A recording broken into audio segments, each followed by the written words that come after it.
This is Fbg.Live.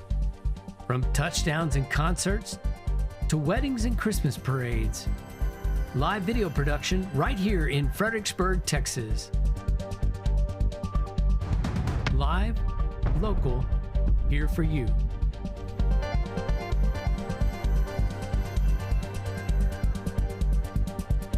Fbg.Live, capturing your moment for generations to enjoy.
Fredericksburg is growing, and we know that people choose to live here, and for very good reason. It's important that we have resources in place so that people can take care of themselves, so that our economy can keep moving, so that this community can continue to thrive. And this is our opportunity to help them stay well and stay part of the community as contributing members.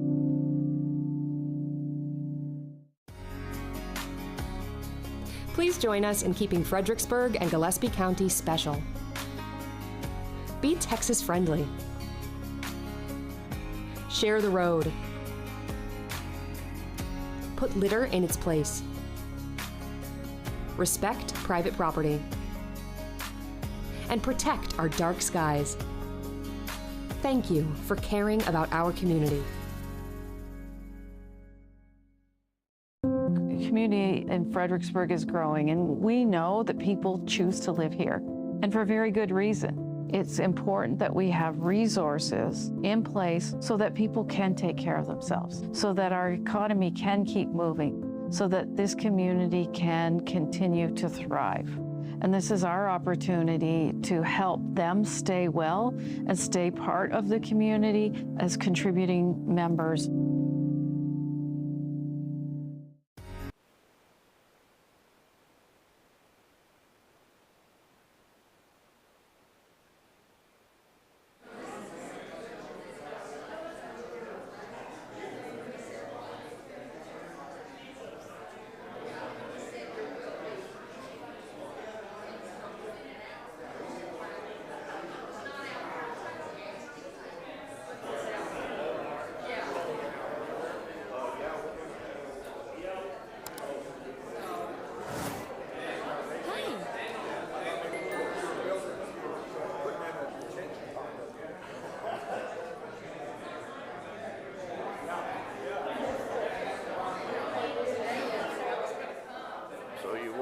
Hey, sir. How you doing? Good. Hey, how are you? How are you?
All right, if I could get you to find a seat, we'll go ahead and get started.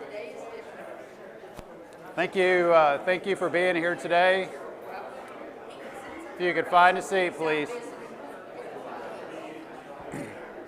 Wow, I guess something about the room layout. People are just a little livelier today. If I could get everybody to find a seat, please. I can't say that, but thank you, Gary. Yes, sir. I would never say that to this group. Thank you for being here this morning. Coffee with the City Manager. I'm Clinton Bailey, the Fredericksburg City Manager. Want to just recognize a couple of folks in the audience. We have a couple of council members with us today. Bobby Watson is with us, and Tony Klein is with us today. We also have some of our friends from the CVB with us. Great to see y'all. A number of former council members, mayors in the room. I'm not going to point them out just yet. And a lot of staff here with us today. So we did have a guest speaker on the agenda this morning. Our county judge was going to join us and talk about battery energy storage facilities, give a general county update. He was not able to make the meeting this morning. So we have a couple of extra topics that we've added to the agenda. But I would like to start out with an introduction. We've recently added a couple of new staff. I'm going to introduce one of them to the group today, Ashley Morris, our new Emergency Management Coordinator.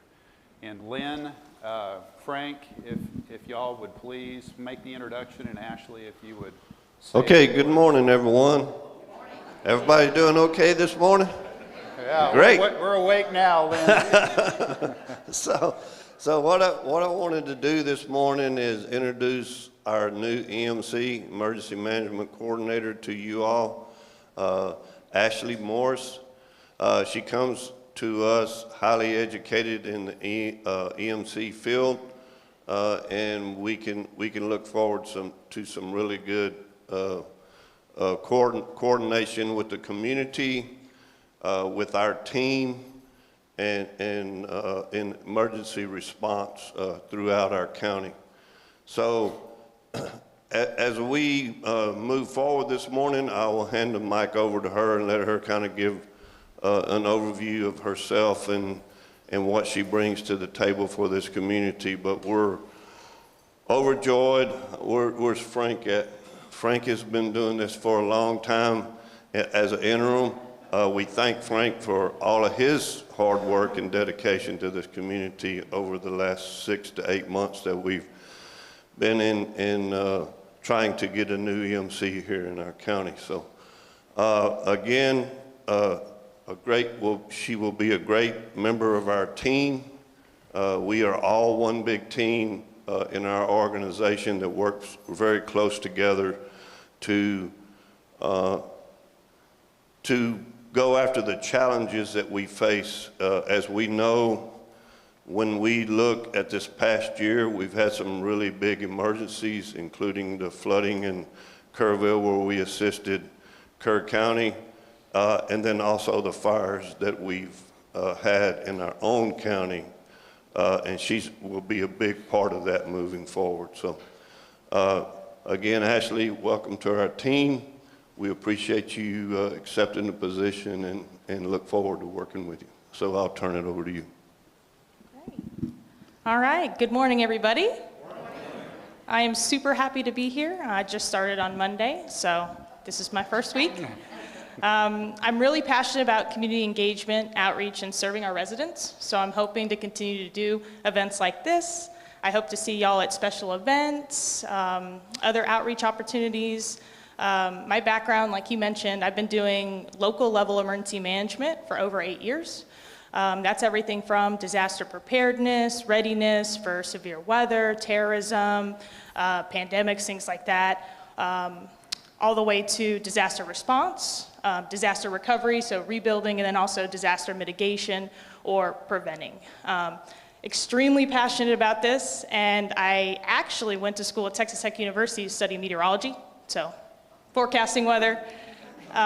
So I really found my love in protecting the public with weather back then. Like I said, looking forward to getting started. If y'all have any suggestions, any needs, community engagement, presentations, questions, I'm always here ready to serve, and I look forward to working with all of you soon. Welcome, Ashley. Thank you, Frank. Thank you, Ashley. And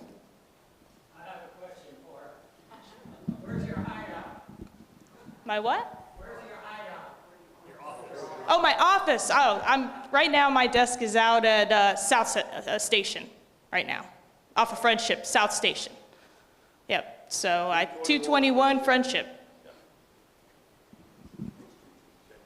where'd you come from? Yeah, so I just moved from Maryland, where I spent about 6 years learning emergency management up there. Prior to that, spent 3 to 4 years Williamson County, LeeAnn, working with them to build their emergency management here.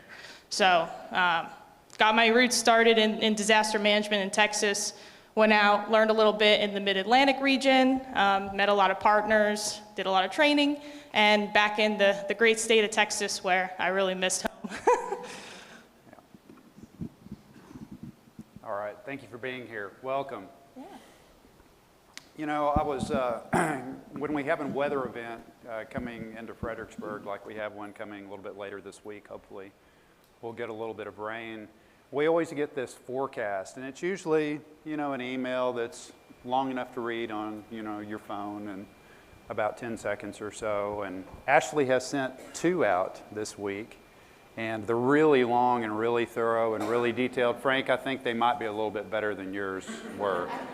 So I think that meteorology background is really going to help us out here. Guest speakers. Speaking of guest speakers, I want you to be thinking about who you might want to see in terms of a guest speaker. for the remainder of this year into next year. I've already had a request for the hospital to come back and give an update. So at the end, when I go around, if you have a guest speaker request, you can let me know about it then. I wanted to recap the last couple of council meetings. I'll start with the regular council meeting on November 4th. Really the item that I'd like to talk to you about there that we've been getting a lot of questions about is the item regarding the Waldorf Astoria development on the east side of town, just out of town, and the council discussion about amending our thoroughfare plan for that project. So just a little bit of background on the thoroughfare plan. The thoroughfare plan is part of our comprehensive plan. The lines on the map are loosely located, general location of a number of different roadway extension projects that we've been talking about for some time. The specific project that has been a line on the map since about 2006 is the extension of Frederick Road all the way to the east, intersecting Main Street at Friendship Lane, or Friendship Lane at Main Street, if you can imagine that. So all the folks that live out at Stone Ridge would be able to, get on that Frederick Road, get right around to Friendship Lane anywhere, almost a, 3/4 loop if you consider Tybee-Dale as part of that. So the Waldorf Astoria development, and I won't go into the details regarding the development, conflicts with that roadway extension project. So the only way to eliminate that is to eliminate that roadway from the thoroughfare plan. So what we've asked the council to consider, or the developer has asked the council to consider, is an alternate route to that line on the map. So maybe moving that road a little bit further out, where it intersects a little bit further out with 290 East, and eliminating that road so it doesn't conflict with their development. I have my own opinions about this. I'm an engineer by education. I've been doing that for a long time, and I like more lines on the map personally, because that, I think, helps all of us get around town when you look at benefit to the community. But that's what that discussion was about. We will be engaging an engineering consulting firm in the next weeks to study that extension. The developer will pay for that. This will be in addition to a couple of other projects that we're studying, namely the east and west extension of Moore Street, brushing up on some of those projects. The west extension would be a new portion of that project. So again, if you have questions specific to this, you can ask those when we go around. I know that there are a few folks here that may have questions about that particular development. And we have a lot of staff in the room that can help answer questions much better than I can answer development-related questions. So we have our Development Services Director with us.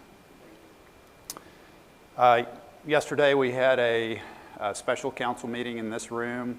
One of the reasons the room is set up the way it is, 3 hours, 15 minutes meeting. We covered 5 different topics with the council. What I do every year with the council is throughout the year create a list of items for discussion with the council as we move throughout the year. These are items that vary from what I call major to minor topics. The major topics are going to be things like managed parking systems, the 5-year future of fire EMS, what we can do in the county to reduce response times, strategic planning, that sort of thing. Minor topics include water conservation, alcohol on Main Street. We have about 11 minor topics and 3 major topics, so a lot to cover. We covered 5 of those minor topics yesterday. Starting with an item that we discussed during the budget, and that is beginning to assess a fee to residents that live inside the city limits for brush and leaf collection. So brush and leaf collection, those operations are something that we're very proud of. We feel that it keeps the city clean. It gives people the opportunity to place that material at the curb, have it picked up without having to go to the landfill. You know, it's another way for people to, convenient way for people to be able to keep their properties very tidy. We've gotten to a point with our budget where we're trying to hold the line as best we can on taxes, ad valorem taxes. But the service that we've been providing free of charge, now we're proposing to charge a fee of $10 a month for. That fee will almost cover the cost of both of those operations, not quite. But the operation will remain the same. But we're also looking at, in addition to that charge, adding a free charge, or you can maybe consider it added to the $10 a month, what's called a bulk waste pickup program. So if you have a refrigerator or a mattress, we would rather you not, in the middle of the night, strap that to your vehicle and take it out to the county and chunk it in the bar ditch. I don't think that happens a lot around here.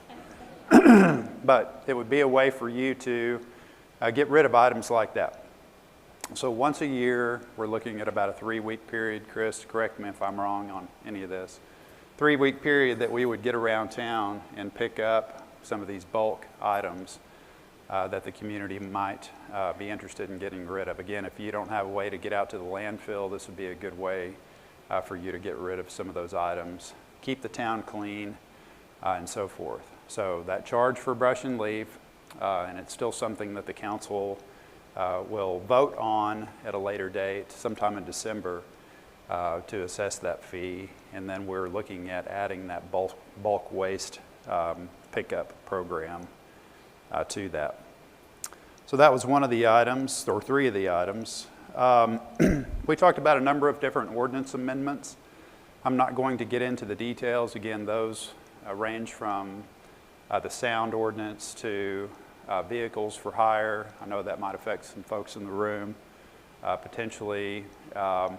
We talked about 22, or we had 22 different ordinances on a list. We talked about half of those.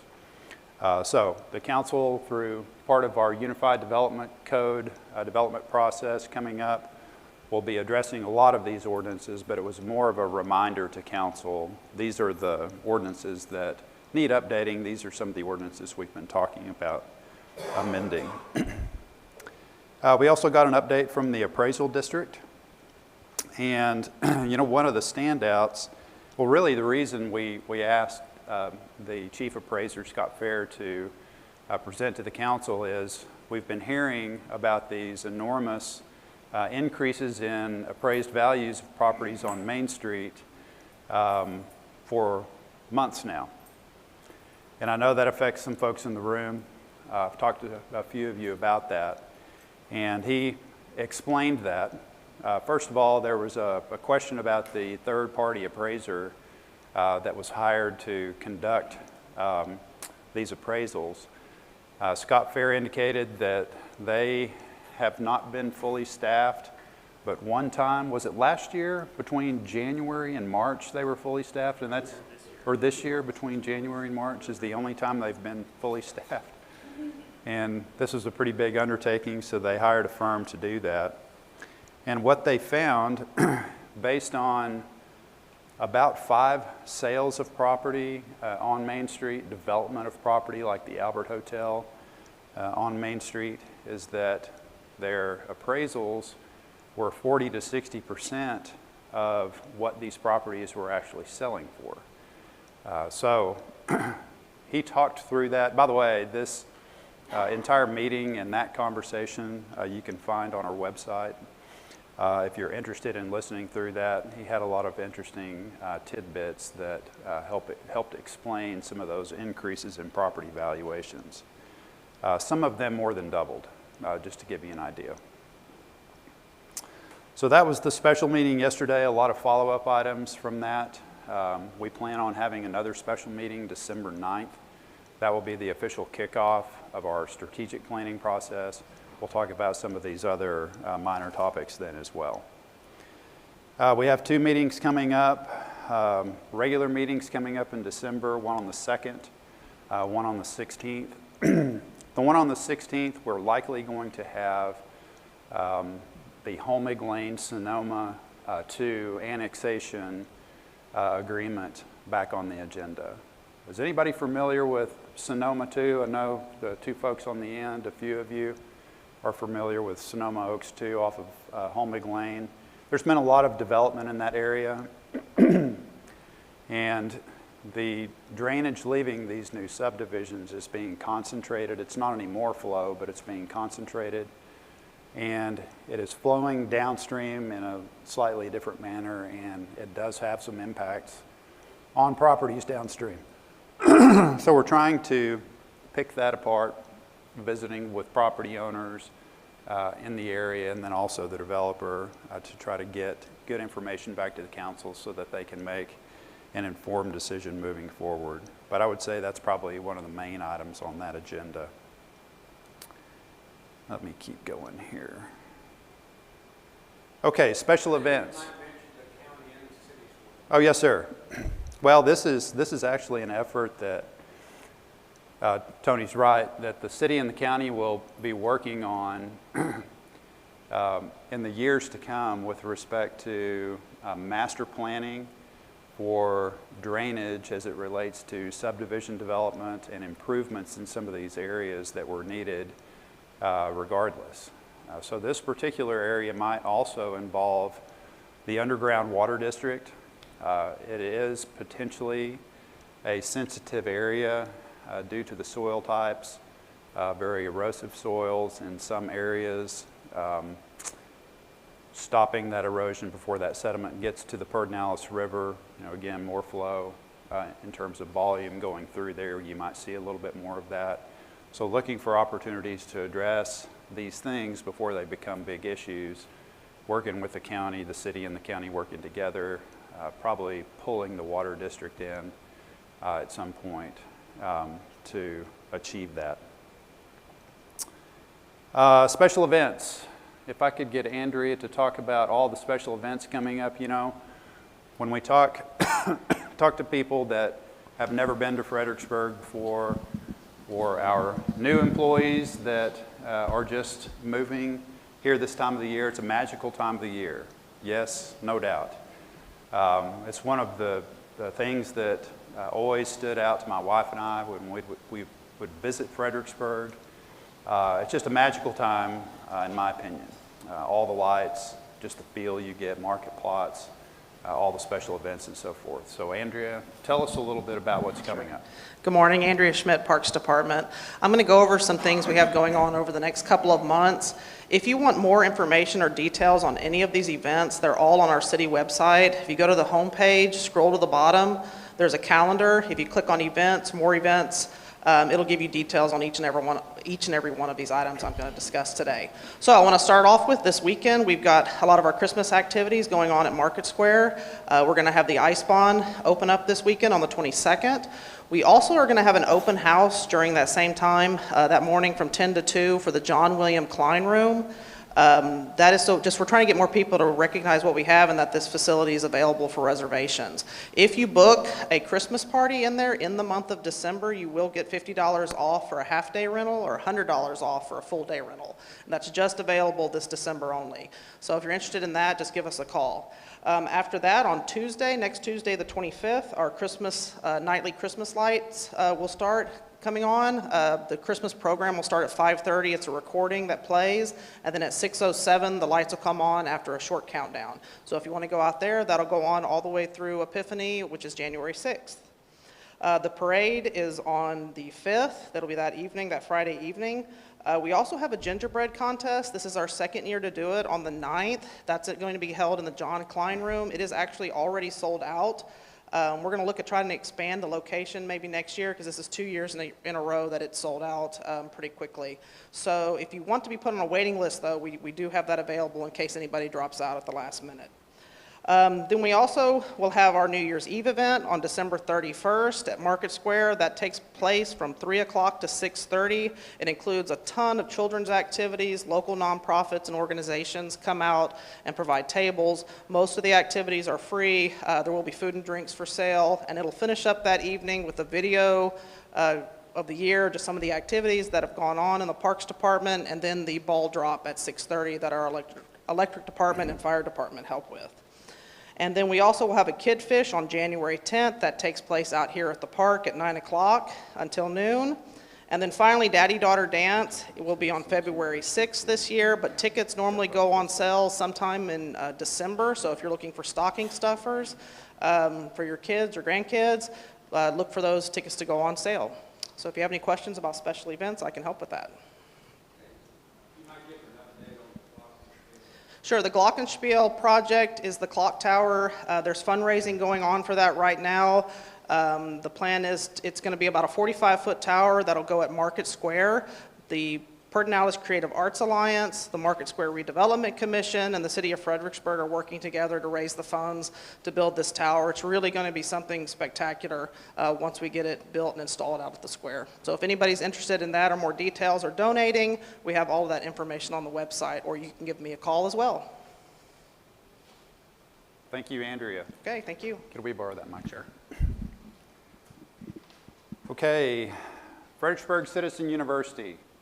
Anyone in the current class, anyone go through the program? There's a number of you that have gone through or are in the current class. We are concluding that class very soon. In fact, it's next Tuesday. The Next last Tuesday. session is next Tuesday. I sent you all an email, so thank you for your participation. As Clinton mentioned, it's coming to the conclusion of that particular class for 2025. And at the council meeting of December 2nd, we will be recognizing you with your certificates of completion. We are taking applications at this time for the 2026 class. If you're interested in joining, there is an application that you must fill out. And if not, just email me or call me and I'll get you the application. The other thing that go ahead. Hang on one sec. We also have a council election coming up. I'm going to let Letty provide you with some of the details, but we have 3 seats, 2 council members and the mayor. Mayor Hoover is not seeking re-election. We have Tony Klein and Emily Kirchner's seats up. Anyone in the room interested in running for mayor or council? We have someone raising their hand.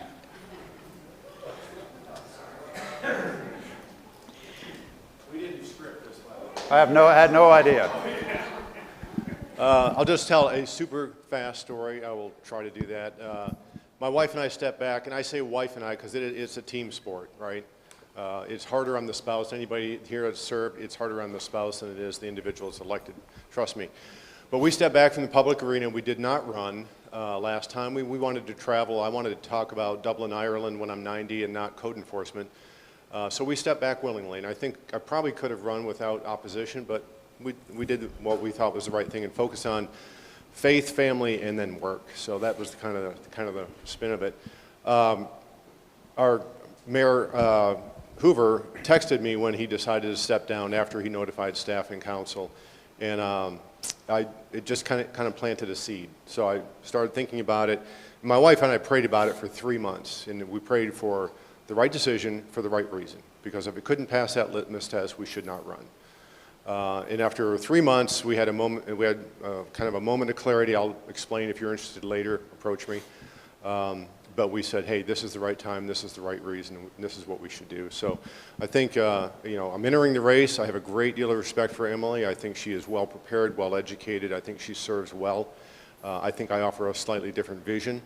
In my 35 years in the business community, Navy veteran, a few other things, I think will lend itself towards that position, if you so desire to have me serve in that capacity. But you guys are getting the first announcement. It has not officially dropped anywhere, so I just want to stand up and say thank you for your consideration in advance. Thank you, Randy. And I wanted to make mention, as far as the upcoming general city election, that the first day to file is January 14th, and the last day to file for your application for a place on the ballot is February 13th. So if you're interested, give me a call, reach out to me. There's some other things that you must know. Thank you. Yes, sir. On the Citizens University, On Citizens University, have you considered yet whether people in the ETJ can be part of Citizens University or not? We're talking about that, and this may be the year that we consider those applications. Yes, sir. Are you in the ETJ? Yes, sir. Okay. Okay. We've had a lot of requests from folks outside the city limits, and we typically get about 40 applications. So we might try to review those, open it up and review those applications and consider some of those from outside as well. Yeah, we want to give everybody the opportunity, even if you're not a resident of the city. So we're talking about that right now. Yeah. Go ahead and apply for now, and we'll review that. So meeting location, last thing I have for you before I go around. I got one. Oh. We've talked about keeping this the meeting location or transitioning to the new City Hall East campus. And I'm going to let this group decide the location. So if you would raise your hand for the golf course, keeping the event here. Yes, sir. We've never had a single meeting in the new spaces that the council's going to be in. I presume that's the place you're talking about. Not ready yet. Right. So I have no idea what the acoustics are like or temperature control or anything like that. So should I ask at the next coffee, maybe? Well, okay, so this won't be the deciding vote. But I'm just curious, should we even be thinking about changing the location? Because we like it out here. It's a nice getaway, and although you have to look into the sun sometime, it's a beautiful view, versus no windows in the community room out at the new City Hall. So is everybody good with this location generally? Yes? See everybody shaking their head? Yes? Not really? Maybe try a different location? They might run you off. When you're a working parent. It's a long way to drive. Gotcha. Either place is a little bit of the drive, but yeah. Parking out there is fine. Is there another location? Maybe we should try it once. What about the climate? Might not be quite big enough. I got a comment about this place. Yes, Sitting sir. over here, you all standing over there, the sun is coming in the window, and we can't even see what the faces look like. Gotcha. So that's a problem. Thank you. Yes, sir. Another issue with this room is the sound. You've got set up sound stuff here, whereas over at the City Hall, that's going to be a built-in thing. So it might be less work for your support staff to use a place that's already set up if the acoustics are good. Acoustics here are okay, they're not great. When the air conditioning comes on, it's hard to hear. But just, again, might try that as a try before we make a decision for permanent. Clinton, are we talking about meeting at the community room or the room. Yes, sir. new Community chambers? room. Okay. Yes, sir. One comment, for me coming up Milam, and maybe anybody going by the school, there's an extra 7 or 8 minutes that I have to put in to come this direction because of the traffic at that time of morning.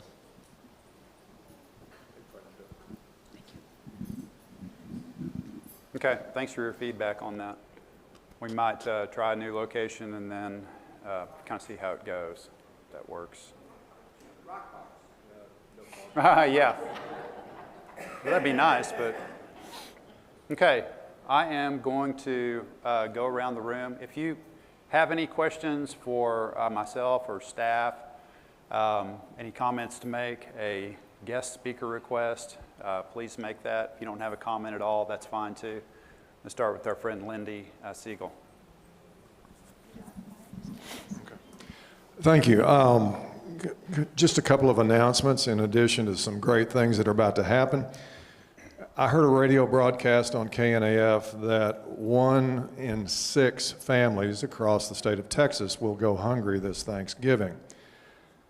No politics involved, but we kicked off our food drive at the airport last Saturday at our pilots meeting to restock the food pantry. They were frozen out from the supplier in Austin. So please either drop by, make a cash donation, or we can take collections out there at the airport terminal.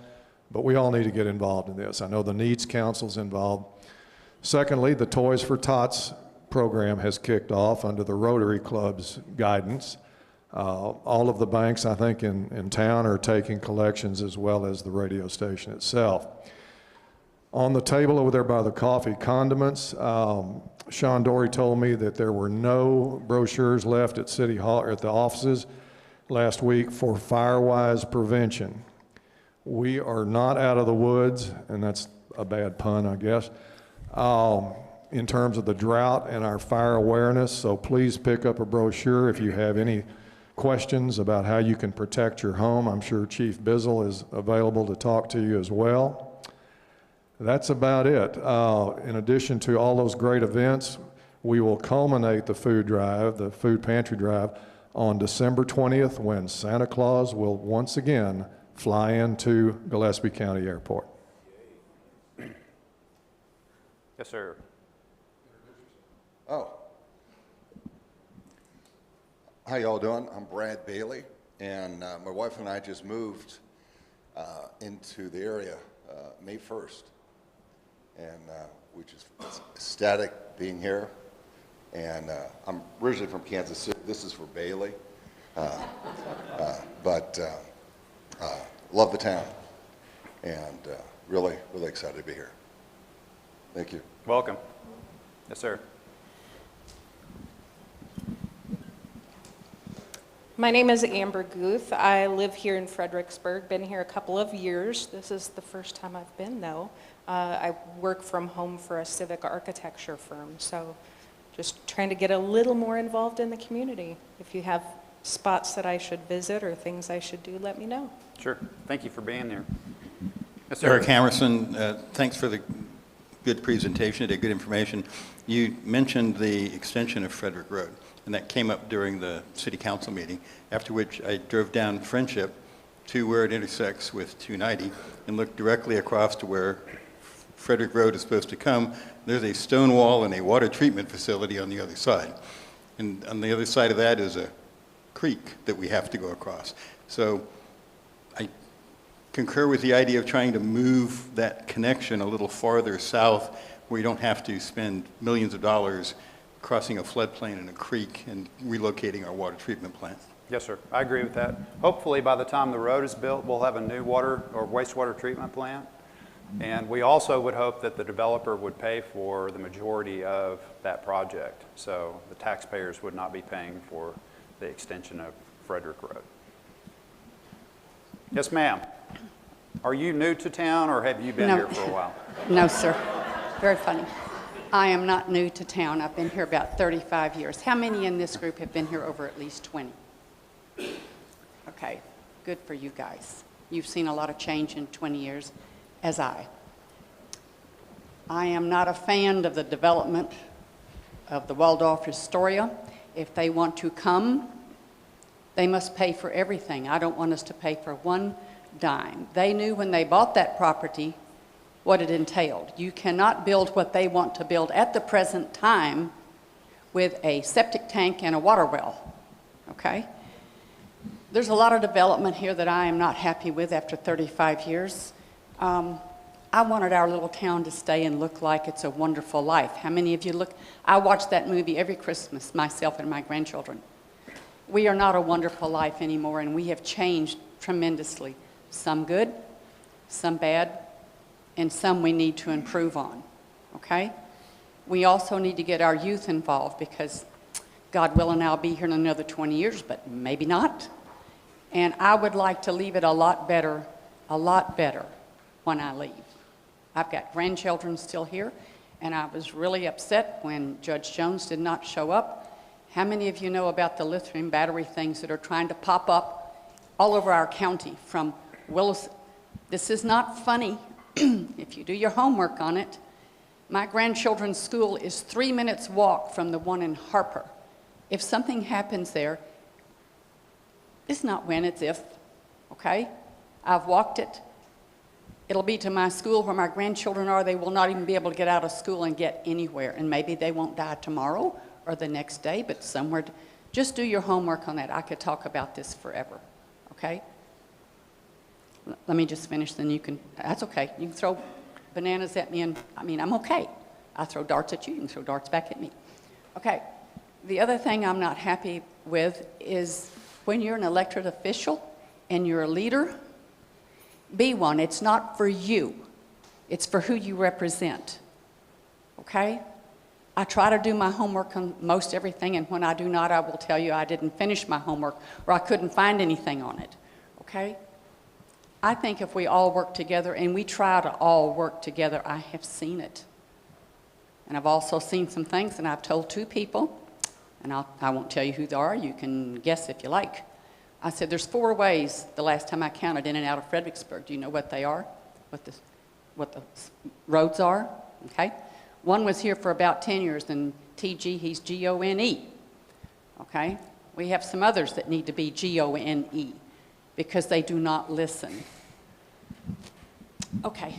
Somebody want to ask? I've got more. Well, but hang on. If you could, I'll try to answer your questions. If Rosemary can help with that, I might let her help. But does anyone have a question about anything she just mentioned? No, I was just going to expand a little bit on it because I was at that meeting that the judge was at. Okay. But I'm not going to give information that Can we wait until we get around to you? We just want to keep the flow going. that's what I'm saying. Yeah. Thank you for being here. I'm good. Yes, ma'am. Thank you very much. Yes, ma'am. My name is Carol Hammerson, and we've lived here, well, in January, it'll be 7 years, I guess. I wanted to say that there has been some doubt yesterday about cost for picking up trash, and that is such a modest amount compared to many other places. And I really hope that people will not feel that the city is trying to put something on us that's a burden, because we want a clean, beautiful city. And I will tell you that in 1997, when we lived in the Netherlands, which is a very clean and beautiful country, for a paper bag to put either your lawn waste or your weekly garbage in, the cost of the paper bag that you had to buy from that city was $2. Now you can imagine if we had to buy now $2 for every single thing we threw out, whether it was limbs or grass clippings. So please support them in trying to keep our city clean and lovely. Thank you. Thank you. Bob Phelps, live in the city. I think it sounds like you might want to invite the judge back. Yes, sir. Tom Musselman, I lived in the city for 50 years. So I have a question that maybe Letty can answer. How many people have signed up to receive the city email notifications about meetings? About what? About meetings, the email notifications about city Sean, do meetings. you have that information? I don't handle that. So you're just talking about citizens, about 180 are on our mailing list. So what the city provides is a service that if you want to know what's going on, you can have in your email a notification about what meeting's coming up, whether it's a city council meeting or a planning and zoning meeting or a historic review board meeting or a board of adjustment meeting. And you can look at the agenda and you can decide, oh, that's a good meeting to go to, or that doesn't affect me. So Sean said there's 180, and we have about 8,300 voters in this town, and that's not a whole lot. If you'd like to get involved or like to know what's going on in town, this is the easiest way, because then you can say, yes, I'm involved. I think this is a good thing to go to, or that doesn't matter. But this is one way that a larger number of the citizenry can become involved in issues that affect us all. Garrett Bond, our Assistant City Manager, is with us today. Yes, sir. I just want to say that we live in a beautiful, clean, safe town. People complain about the traffic. Go to Austin. Go to San Antonio. Or visit. Our traffic is not as bad as major cities and it can flow very nicely. The city council and the county do a good job. All in all, there's no complaints. Thank you, sir. I agree with Tom, what Tom said, that we are signed up. And that's how we can plug things into our calendar so easy, is we get the notification that a city council meeting is coming up or planning and zoning meeting, and we can see the agenda and decide if that's one that we want to attend, and it certainly makes it convenient. So we appreciate it, and we just keep plugging along with it. Yes, ma'am. Thank you. Shirley Smith, I'm in the county, but right on the cusp, and I've been here 6 years. And I'm just curious about the status of the road striping, Milam and Llano, and glass recycling. Has anything changed with that? I think you're sitting right next to the guy that can answer both of those questions. Yeah, I have all the confidence in the world. Well, the two streets that you mentioned, Milam and Llano, are both TxDOT controlled, so we can certainly pass that along. I do know on Milam they did some touch-up or some refreshing. From a city's perspective, last fiscal year we did about $30,000 worth of refresh in some areas around school zones and other locations. We have about that much budgeted this year again, so we'll put that together and likely do that sometime in the spring. Maybe spring break or something like that. We hire a contractor to do a lot of that work. The city street department does some refresh striping around town. One of the blocks, for example, is when we repaved Austin between Lincoln and Llano, we'll refresh the parking spot striping. And we plan to do that sometime over the next 60 days or so. As far, what was the other? Glass recycling. So the city has applied for a $4.8 million grant.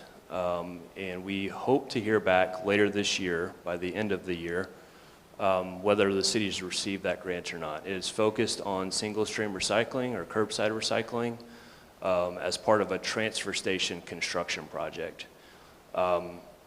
That's the direction the city's going with solid waste and recycling, is a transfer station. We have not issued an RFP for a contract to essentially transport the material out. The city would continue all operations other than the transporting of the solid waste out of the community, likely to a larger facility like a San Antonio or Austin. And just to put it into kind of a scale, what the city of San Antonio receives over a week's period of time is what the city of Fredericksburg receives over the whole year. So it's a pretty small amount of material that these larger facilities that are operated 24 hours a day would receive. So, but our residential collection would remain the same. We haven't figured out all the details about the curbside recycling, but it would likely be, every week or every other week that we would pick up a separate can for the curbside recycling. So, and glass would likely be included as part of that. So what Chris is talking about is a facility that all of the trash that's picked up in town would be hauled to, excuse me, something in the air. All of the trash that's picked up in town would be hauled to instead of buried in our landfill. So when you bury trash over or in a landfill, there's often a good possibility that at some point in the next 50 years that liner may fail and you get a leak, and our only water supply is what's underneath that landfill. So we've been talking for a long time about this transfer station, collecting that. It leaves town, is sorted through, and a lot of it is recycled. Hopefully the majority of that material is recycled. So we've been talking about single stream recycling for a long time. We would hope that includes glass as well.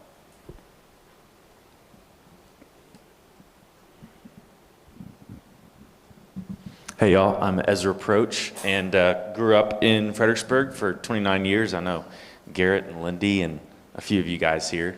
So I'm a partner in some fine furnishing stores in town, Carol Hicks Bolton down on South Lincoln and Neighbor down on South Llano. And then we have another location in Santa Fe, New Mexico. And so just here learning more about the city and I've worked with some of you in the past, but just getting more involved and asking questions and learning. Thanks for being here. Absolutely.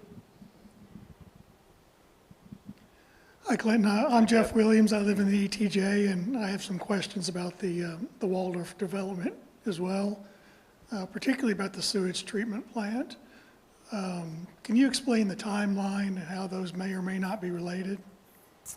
Well, I think the Waldorf, according to my understanding, wants to be open and operational sometime in 2027. We're talking about building a new wastewater treatment plant 20 years from now, if that gives you an idea. 15 to 20 years from now.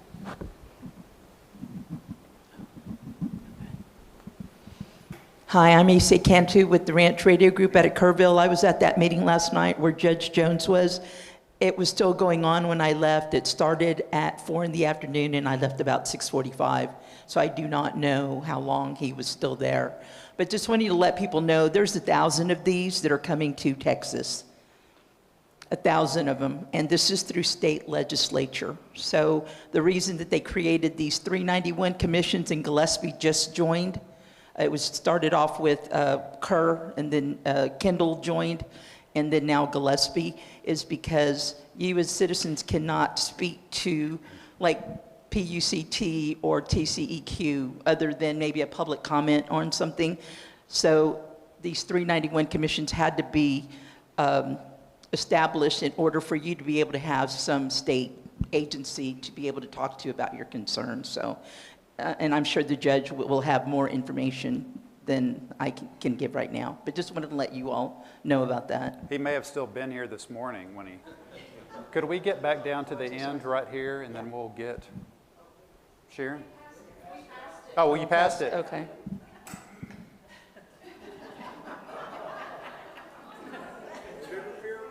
I can't believe you didn't have something to say, Bill. My name is Lindsay Pansing. I'm a business owner and a working mom, so I'm just here to learn. Good morning. Just a quick plug for the tour of homes. It takes place Saturday from 11 till 5. Our home will be on it, J.W. Bain's home. All proceeds go to unrestricted funds for historic preservation in our town, so it's a great cause. So please come and see our house. I've spent 6 months rebuilding, painting, and I say respectfully putting a lot of lipstick on it, so please come and see it. Randy Briley, Fredericksburg. I'm Cliff Krause. I'm the Director of Development Services. Thanks for being here, Cliff. Hi, Frank Stitt. I'm a 25-year resident and a 23-year member of the fire department.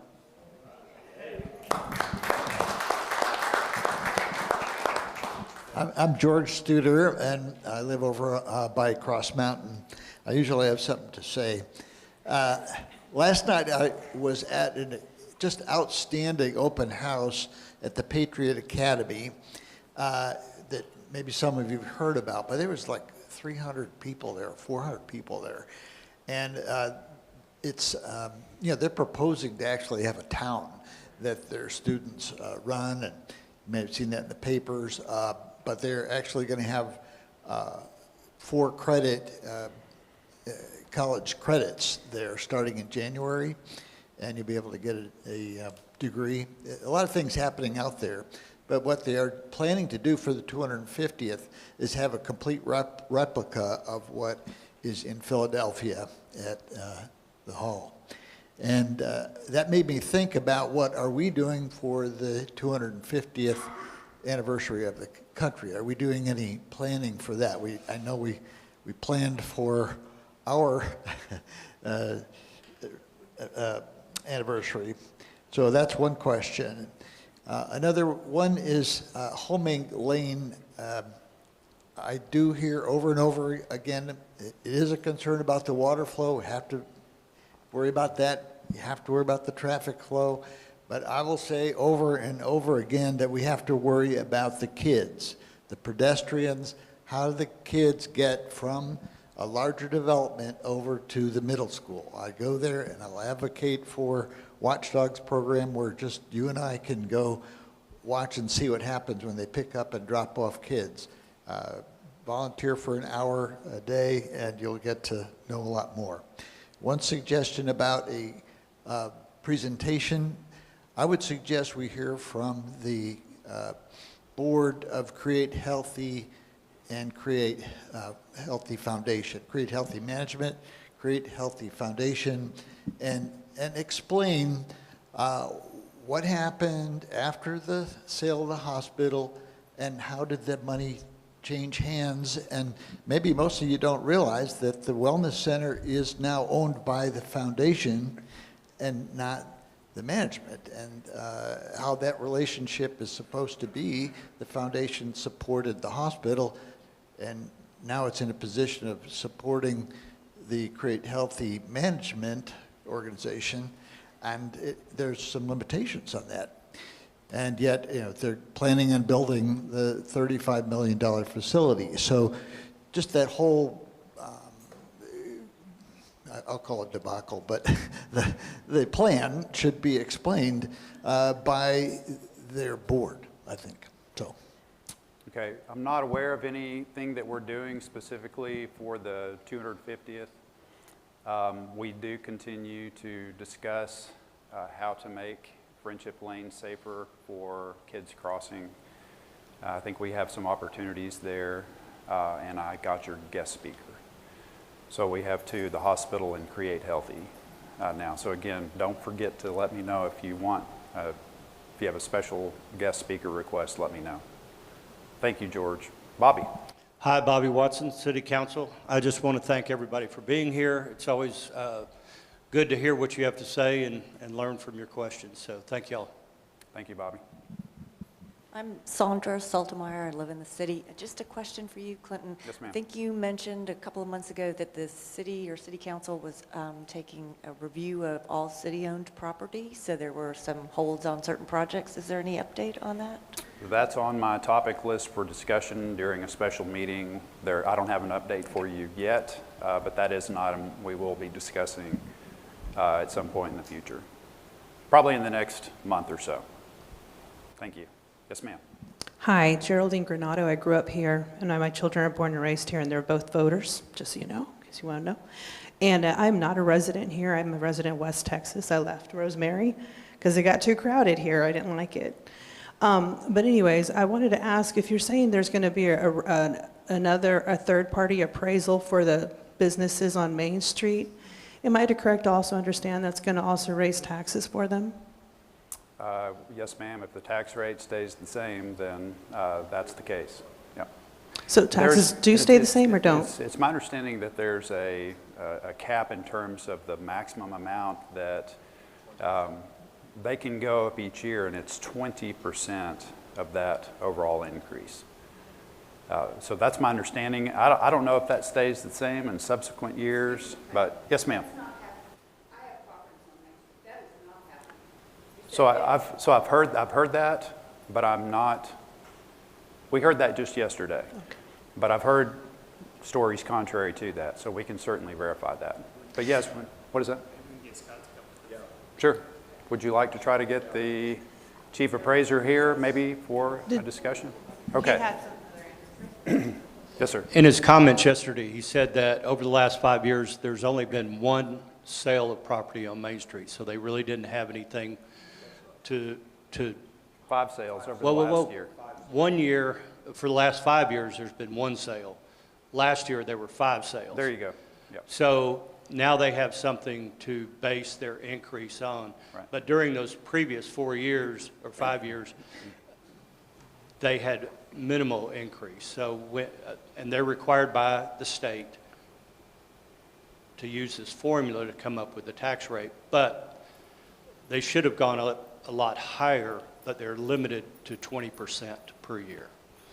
So, thank you for that clarification, Mike.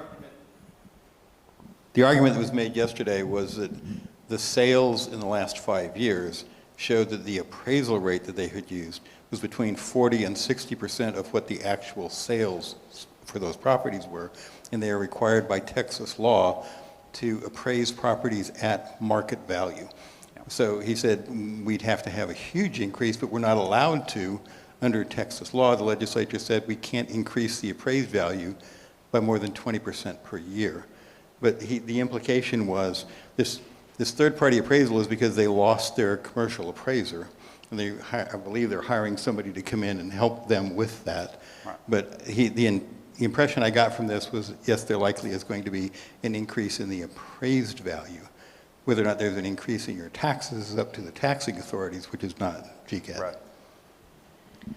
So I agree with Rosemary in many ways. The lithium battery, Kendall commissioners went to Kerr County commissioners and said, hey, we got to team up because what's happening in Fredericksburg shouldn't happen here either. If you look at where they're located, like AC mentioned, they're triangulating or they're circling Fredericksburg and Kerrville. And I don't know if you know, but if you look at Monterey, California, it'll show you exactly what happens when those batteries get on fire. You can't turn them off. You can ask the fire guy. And then they'll catch each one on fire because they're so high in temperature, they just like go. So that, just so you know, these don't need to be near residences. They need to be, we have enough torture already from the flood. We don't, and the fire up north. We don't need any more, that's all I gotta say. But just saying, I was told that if you want to act as a citizen and just an individual, contact your governor and start just sending emails like crazy to everybody, like AC agrees here. And also consider that March is a re-election for our governor and another couple of officials, just saying. Thank you. Thank you. Thanks for being here. Hi, this is Brad Bailey, and Lucky Lindy kind of caught me off guard. But my wife and I moved here, we moved our company also. And my roots go back to German farmers in northern Ohio. We founded, my people founded towns in the 1820s, 1830s. And my wife's mother is from Hamburg. So I'm gonna be an Auslander for a while, but our roots are German. So, and this is coming home for me. Yeah, my great-great-grandmother, she's a singer, and she's from Ohio. Yeah. But I'm not related to any Germans. All right. And then at some point, I'd like to talk to someone about the recycling of the glass. It's not economical. It's going to cost more than the value you can get from it. There are other things that could be done locally with just the glass. Well, the reason we're not doing it is we've come to that conclusion over and over again. Yeah. But we do feel that it would be beneficial to collect it and still pursue a beneficial use in the end. So we're not giving up. I mean, you get $10 a ton, yep. And it's going to cost a lot. It's heavy and dense. Right. So, yeah, I know. Somebody should form a nonprofit to do that. What is that? Somebody should form a nonprofit. Are you interested, Jeff?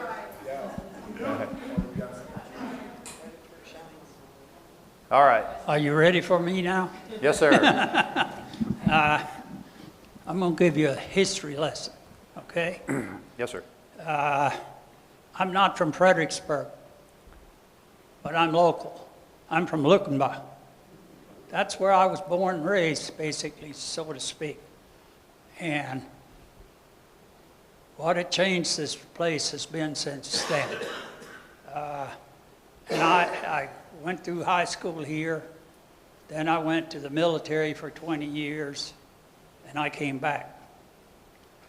I walked into a store, auto parts place, and I said, I need some parts. And they didn't know who in the hell I was, because I ain't been around town. I only went there through high school, see. And they says, you want to charge it? And I said, yeah. And they had to ask who I was. And they just accepted that. But that would never happen today again. It wouldn't be that way. I live in town now. I farmed for I don't know how many years until I finally decided I wasn't capable of handling it anymore, so I moved in. Retired from the military also. I don't like the problem that we have with alcohol around here. I see it in the newspaper every week when you get the police reports in it, and it seems to be a problem. a long time, and I guess there's really no real solution to it because we can't control the alcohol because it's up and down 290 East and goodness knows where else. So it's a problem as far as I see it, and I don't think there's anything much we can do about it. And I was disappointed when they said, walking down Main Street, you can carry alcohol. I didn't like that at all either when it happened. But I can't do anything about that either, I don't think. So there are a lot of things I don't like about this place, but I do like some of it. So I guess that's one of the reasons I open my mouth once in a while. And some of the things that come out don't necessarily agree with a lot of things sometimes. But that's why I try to make some of the meetings, which I missed yesterday because it was about water, and I regret that. But I found out I could get a copy of the city council meeting on that so I can review it, and I will.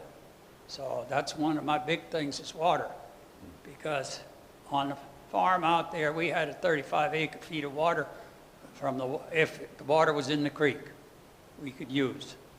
And back then, we didn't have drip lines and all that. It was all sprinkler irrigation, so we went through all that. So agriculture's made a lot of progress too. So that's what I see, and I want to touch a little bit on water. I live in town.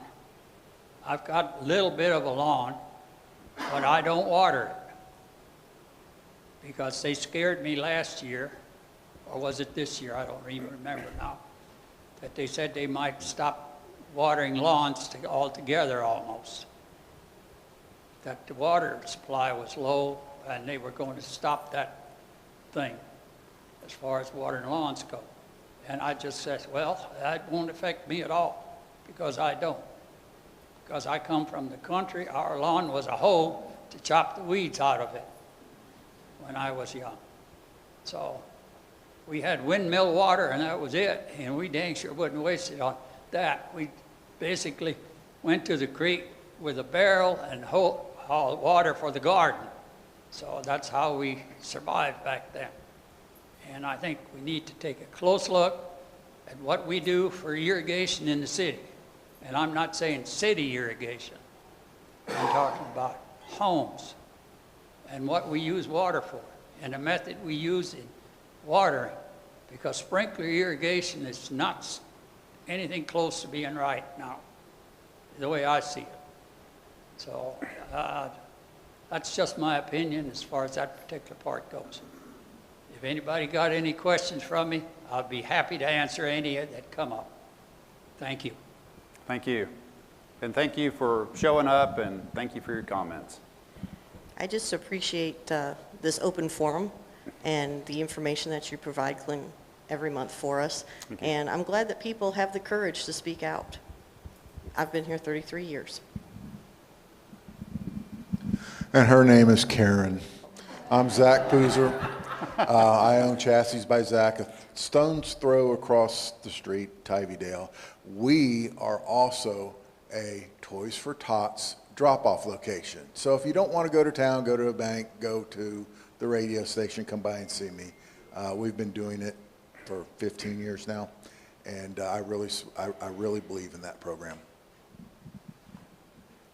Thank you for doing that. Yes, sir. Thank you for the transparency that you provide through this forum. I was disappointed that Daniel Jones isn't here this morning. I would, however many nominations there have been to reschedule that, I would prioritize that. And I think having the appraisal district here as well would be an excellent suggestion. Thank you, Clint. Thank you. Thank you for being here. We have to hear from all three of our CBB folks that are here today. We'll start with Karen. Pretty loud. No, I really don't need you. Oh, sorry. Hi.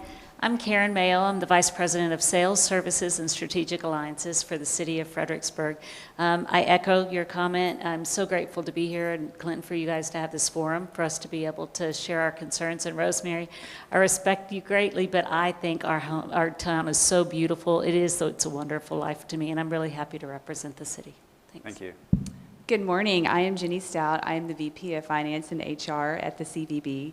And this is my first coffee with the city manager, and I am just here to soak up all the knowledge. All right. I'm Amanda Kuhn, VP of Marketing and Public Relations at the Convention and Visitor Bureau. Super happy to be here. Worked with several of you over my tenure at the CVB.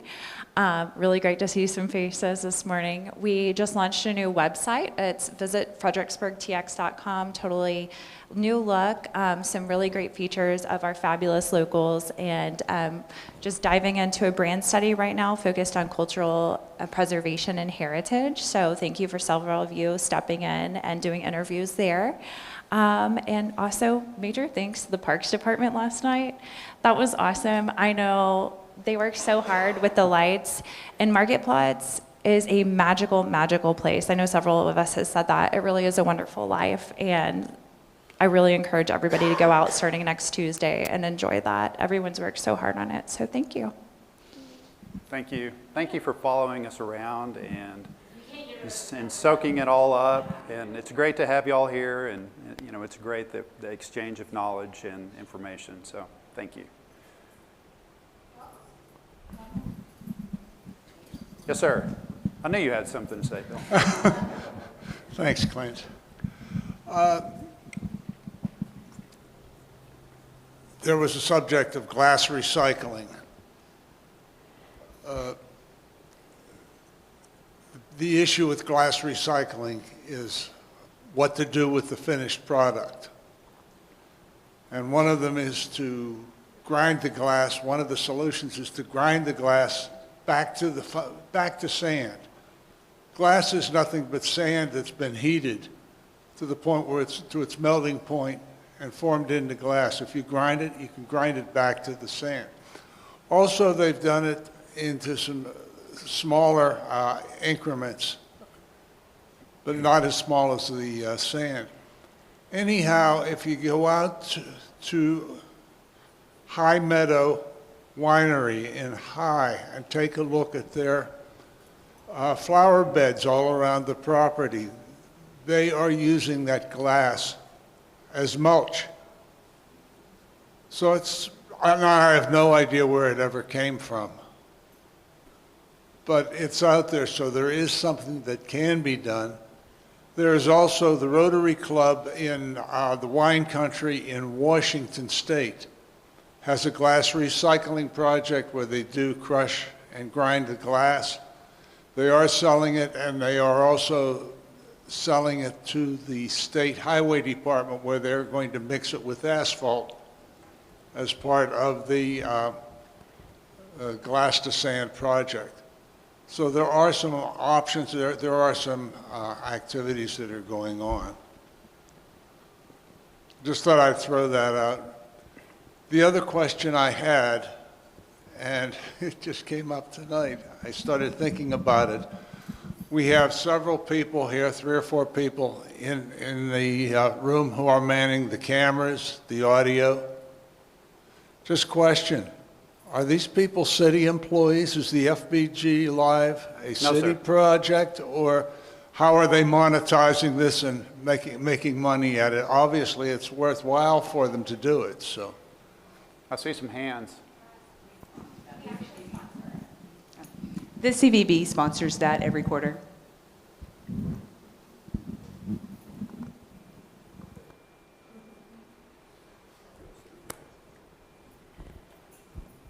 Jeff, would you like to add anything to the glass recycling conversation? Sure. Microphone. We have formed a nonprofit called Empty Harvest, and we're currently collecting glass and cardboard from some of the area wineries. We also provided that service for the Food and Wine Festival, collected about 1.5 tons of bottles and several hundred pounds of cardboard from that. from the bigger picture point of view, the challenge is, as people have mentioned, is what do you do with it? Honestly, it's less what you do with it than how you get it to where it needs to be done. The cost of transport, it's prohibitive. That's why, in general, it doesn't work. It's not profitable, which is why companies don't do it. So we formed a nonprofit. We charge the wineries a nominal fee, and we have some partners that help provide us services. Right now, we take it down to San Antonio to a place called Circular Services where they do recycle it. They grind it up and have other uses for it. Our initial goal was to raise the money to find or to purchase a glass pulverizer, and to purchase one of those to turn it back into sand, like you mentioned, at the level that we felt we needed to do it, was around $90,000. So the equipment's expensive, and I would expect for the city to do it on a level, on an industrial scale, basically.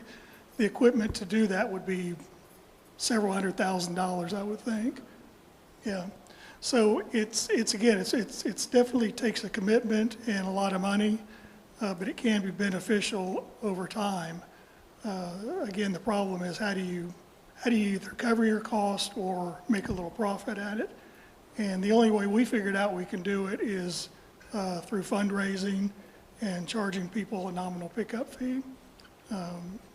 I hope you guys have a better idea and it can work better for you, but the general experience seems to be with single string recycling that glass makes that a lot harder than it needs to be because if the glass breaks, it clogs up the equipment. Broken glass ends up in the landfill anyway, so you're sort of doubling the effort for not much reward.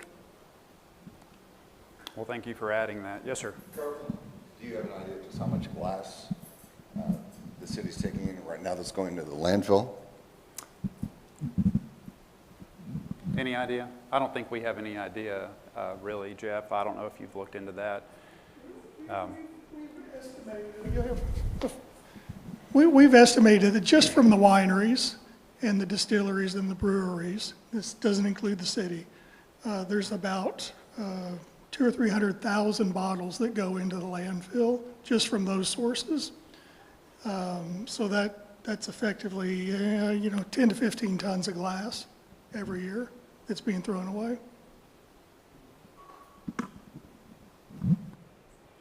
Okay. Anything else? Clinton, I wanted Go to ahead. mention the CVB is one of 3 sponsors of Coffee with the City Manager. If anyone else is looking to become a sponsor, please talk to Paige Finley. Always looking for help, and your word gets out. We have about 200 people that watch this on any given month. I wanted to follow up on Mr. Musselman's point about signing up for alerts. That's available on our homepage, Fbg.Live. There's a button that says sign up for alerts. And then one approaching deadline that we didn't mention for nonprofits that are looking to apply for hotel occupancy tax grants. That is this Friday, November 21st. So those go into our finance department. If anyone's part of a nonprofit that applies for those funds, the deadline is this Friday. Thank you. Okay. Anything else? Last thing I had, Mom always tunes in from San Angelo, West Texas. Actually, she hadn't made it the last couple of months, so hey, Mom. Thank you for being here.